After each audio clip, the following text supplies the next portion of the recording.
26장부터 예레미야의 후반부가 시작됩니다.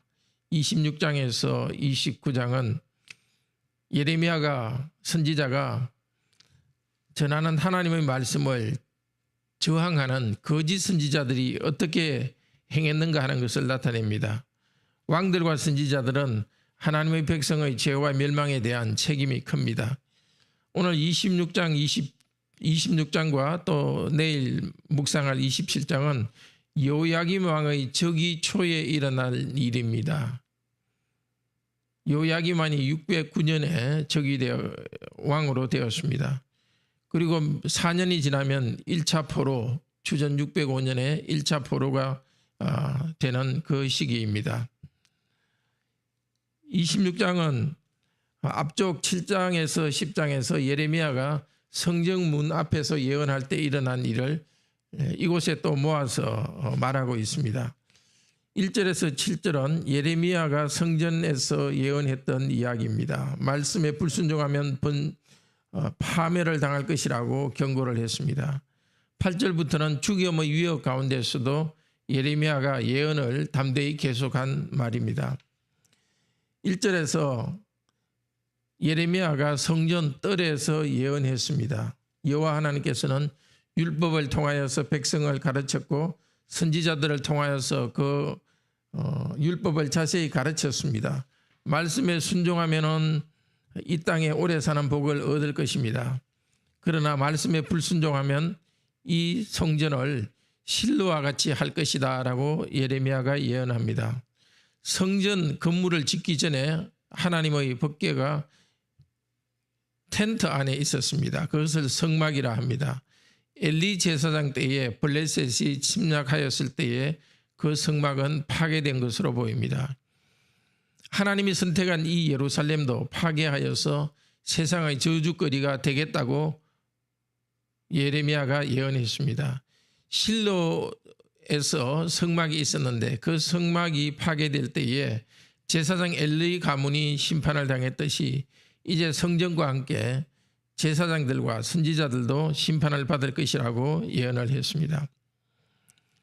8절부터 내용입니다. 이제 제사장과 선지자들은 정부의 고관과 백성들에게 말했습니다.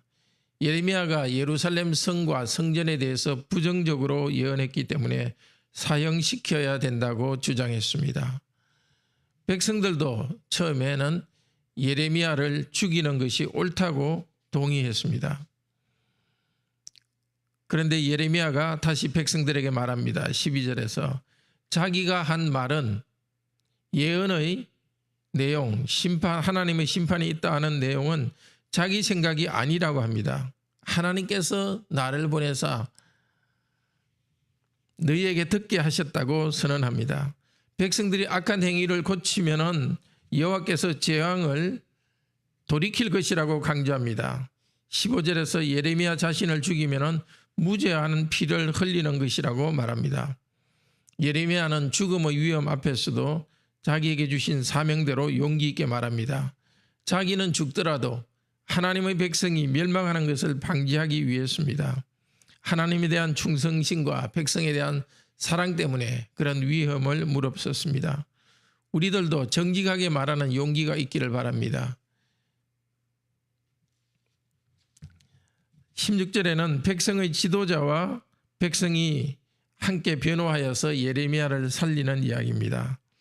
고관들과 장로들이 모든 백성이 일어나 선지자와 제사장에게 반대했습니다. 예레미야를 변호했습니다. 백성들은 처음에는 예레미야를 죽이려는 쪽에 가담했지만 마음을 바꾸었습니다. 16절에 말합니다. 예레미야는 우리 하나님 여호와의 이름으로 우리에게 말하였기 때문에 사형을 내릴 이유가 없다라고 말했습니다. 또 장로 중 몇 명은 일어서서 과거에 있었던 일을 생각나게 합니다. 그것에 비추어서 예레미야를 살려주어야 된다고 설득했습니다. 두 가지 과거에 있었던 이야기를 말하는데, 첫째는 히스기야 왕 때의 선지자 미가가 이 성에 대해서, 예루살렘 성에 대해서 부정적으로 예언했습니다. 여호와께서 예루살렘을 멸망시킬 것이라고 여호와의 이름으로 예언했습니다. 그때 히스기야와 유다 나라는 그를 죽이지 않고 살려주었기 때문에, 그리고 회개했기 때문에 여호와께서 뜻을 돌이켜서 심판을 내리지 않았습니다. 그러나 바로 이왕 여호야김 왕 때에 우리아가 선지자가 예언했습니다. 예레미야와 같은 내용을 예언했습니다. 예루살렘과 유다 땅에 멸망할 것이라고 예언했습니다. 그때 여호야김 왕은 우리아를 죽이려고 했고 우리아는 이집트로 도망했습니다. 그런데 왕은 이집트에까지 사람을 보내서 우리아를 잡아와서 죽였습니다. 이 두 가지 이야기를 말하면서 예레미야를 선지자와 제사장들의 손에서, 거짓 선지자죠, 거짓 선지자들과 제사장의 손에서 건져내었습니다. 그리고 이 일을 하는 데는 국가의 공직자였던 아히감이 중요한 중심 역할을 했습니다. 형제자매 여러분, 오늘 세 가지를 주로 생각합시다. 하나님께서는 우리가 어떻게 살아가야 될지에 대해서 성경을 통해서 계시했습니다. 그 말씀에 순종할 때는 복을 내리십니다. 그러나 불순종할 때는 하나님께서 심판하시겠다고 경고합니다. 그런데 하나님께서는 백성들이 마음을 바꾸어서 회개할 때는 하나님께서 마음을 돌이킨다고 말합니다. 오늘 하나님께서 다시 마음을 돌이킨다는 말이 3절과 13절과 19절 세 번이나 나옵니다. 돌이킨다 이 말은 생각을 원래 생각과 바꾼다는 뜻도 되지만은 긍휼히 여긴다는 뜻도 있습니다. 구애한다는 뜻도 있습니다. 하나님께서는 우리의 잘못에 대해서 심판하신다고 말씀하시고서는 우리가 회개할 때는 뜻을 바꾸어서 심판하지 않는 사랑의 하나님이십니다. 이 사랑 때문에 하나님께서는 조금 이상하게 이렇게 행동하시는 것입니다. 자기 첫 번째 말과 다르게 말을 바꾸어서 행동하십니다. 이 이상한 하나님께서는 우리를 위하여서 하나님 자신이 사람이 되어서 우리가 받을 심판을 대신 받았습니다. 우리를 심판하시면서 우리를 심판하겠다는 뜻을 이루신 것이 아니라 오히려 거꾸로 하나님 자신을 심판함으로써 우리 죄를 용서하시고 우리를 살려주십니다.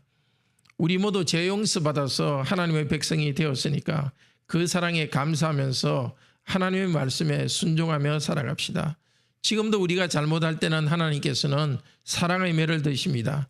그 사랑의 매를 들 때에 달게 받고 하나님께 돌아오도록 합시다. 아니, 하나님께서 사랑의 매를 든다고 경고하실 때에 회개하고 돌아옴으로써 하나님의 이런 벌을 피하도록 합시다. 둘째로 우리는 예레미야처럼 죽음의 위협이 있다 할지라도 진리의 복음 말씀을 말하고 그대로 말씀대로 순종하여 살아갑시다. 나의 생명과 이익을 구차하게 보존하는 것보다 하나님이 주신 사명을 다하고 하나님의 백성을 살리는 일이 더 중요합니다. 셋째로 애매하게 고난당하는 의로운 사람들을 위해서 이 장로들처럼 백성들의 고관들처럼 우리는 변호하도록 합시다. 우리 교회 안에서 혹은 우리 사회 안에 불의한 대우를 받는 사람을 변호하도록 합시다. 하나님은 회개하고 사명에 충실하며 의를 위해 살아가는 교회와 성도를 통해서 이 세상 가운데 하나님 나라를 확장하십니다. 우리가 이 일에 부름받은 것을 감사합시다.